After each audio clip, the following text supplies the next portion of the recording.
दोस्तों, जब भी इस दुनिया में कोई शानदार आर्कियोलॉजिकल डिस्कवरी की जाती है, तब दुनिया भर के वैज्ञानिक उसके बारे में जानकारी जुटाने में लग जाते हैं और सालों बाद ही किसी परिणाम पर आ पाते हैं। लेकिन इस दुनिया में आज भी कुछ ऐसे शानदार खोजें एग्जिस्ट करती हैं, जिनके बारे में पिछले कई सालों से वैज्ञानिक कुछ भी नहीं कह पा रहे हैं। तो चलिए जानते हैं उन्हीं शानदार खोजों के बारे में हमारी इस वीडियो के जरिए।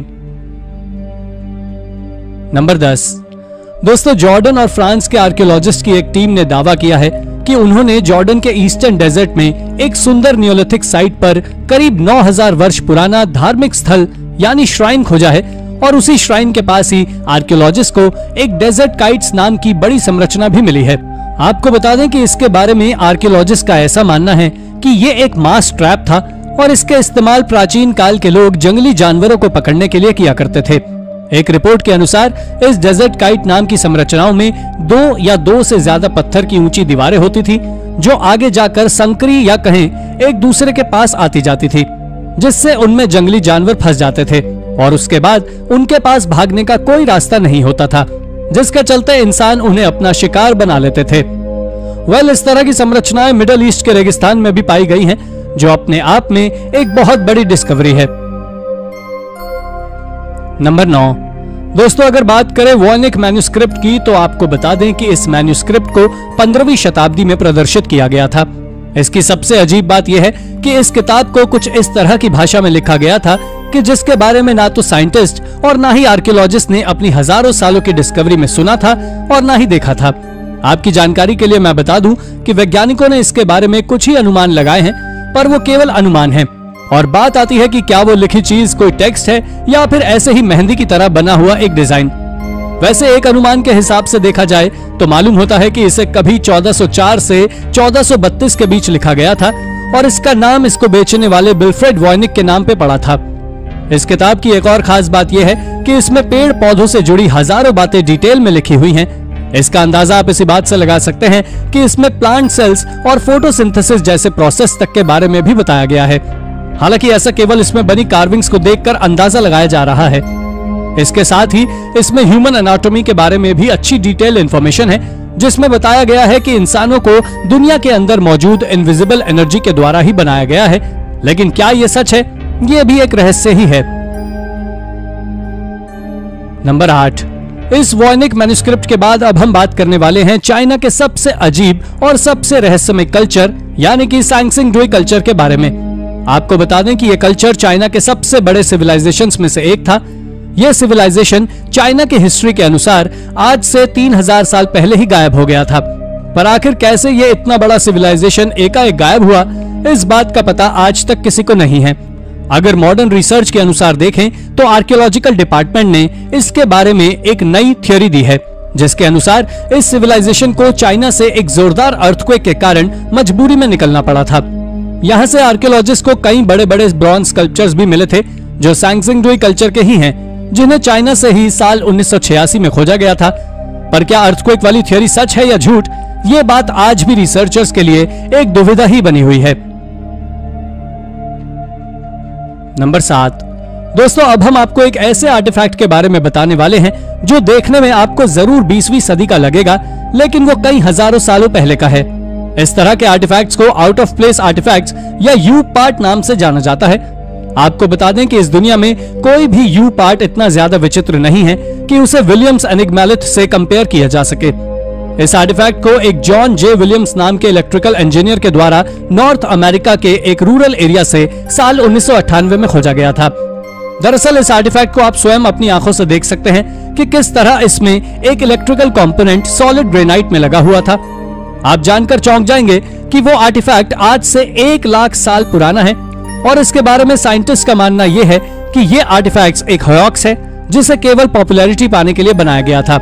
लेकिन कोई भी इस हॉक्स वाली बात को प्रूफ नहीं कर सका है। वैसे आपका इसके बारे में क्या कहना है, हमें कमेंट करके जरूर बताएं। नंबर 6। दोस्तों, वैसे तो मैं पहले ही आपको जॉर्डन में मिली एक एंशिएंट वॉल के बारे में बता चुका हूं, पर एक और एंशिएंट वॉल है जो जॉर्डन में ही मौजूद है, लेकिन साइंटिस्ट के पास इसके बारे में कोई भी एक्सप्लेनेशन नहीं है।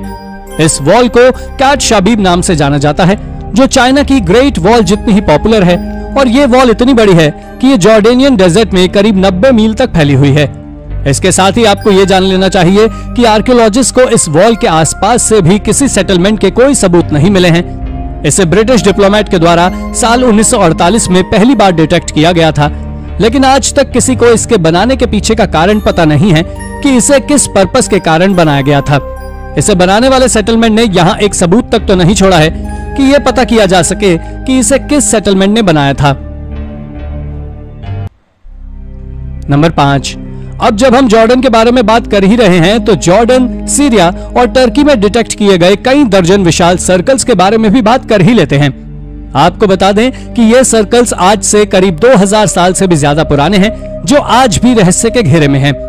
दरअसल इन सर्कल्स को पत्थरों से 4 से 5 फीट की ऊंचाई तक सर्कुलर शेप में अरेंज किया गया था और ये सर्कल्स इतने बड़े हैं कि इसका अंदाजा आप इसी बात से लगा सकते हैं कि उन सर्कल्स का डायमीटर लगभग 1300 फीट के आसपास है। इसके साथ ही इनमें से एक सर्कल बीच से एक प्राचीन रोमन रोड के कारण कटा हुआ भी है, जो इस बात को साबित करता है कि यह सर्कल रोमन्स के आने से पहले ही बन चुका था। लेकिन इसका रहस्य भी जॉर्डेनियन डेजर्ट में खोजी गई वॉल की तरह ही है कि आखिर इस वॉल को क्यों बनाया गया था और इसे किस सिविलाइजेशन ने बनाया था। ये बात आज भी एक मिस्ट्री है। नंबर 4, दोस्तों हमारे नियोलिथिक एंसेस्टर्स भी आर्ट के मामले में कम नहीं थे। वो आज की मॉडर्न आर्ट के डिजाइन्स को तो नहीं बना सकते थे, लेकिन वो पत्थरों पर अपनी कलाकारी जरूर दिखाते थे, जो आज भी हमारे बीच मौजूद है। और उन्हीं में से एक है ये पत्थर जिसे खोशनो स्टोन नाम से जाना जाता है, जो आज पूरे ब्रिटिश आइल्स में खोजा गया सबसे पुराना नियोलिथिक आर्ट का एग्जाम्पल है। लेकिन अब अगर बात करें कि आखिर उन पत्थरों पर क्या उकेरा गया था, तो ये आज भी एक मिस्ट्री है। मॉडर्न रिसर्च के अनुसार ये खोशनो स्लैब एक विशाल पत्थर का टुकड़ा है जो करीब 40 फीट लंबा है और इसके ऊपर रिंग्स की तरह पैटर्न और कप्स की तरह मार्किंग्स मौजूद हैं। आपको बता दें कि इनके इस आर्ट का पता आर्कियोलॉजिस्ट को एक खोशनो स्टोन से लगा था, जिसे स्कॉटलैंड में आर्कियोलॉजिस्ट ने साल 1887 में खोजा था और इसे पब्लिक को देखने के लिए भी रखा गया था। मगर आप जानकर हैरान हो जाएंगे कि ज्यादा मात्रा में लोगों के आने के कारण इसे वापस 1917 में दफन कर दिया गया था, जिसे किसी स्पेशल ओकेजन पर ही खोला जाता है।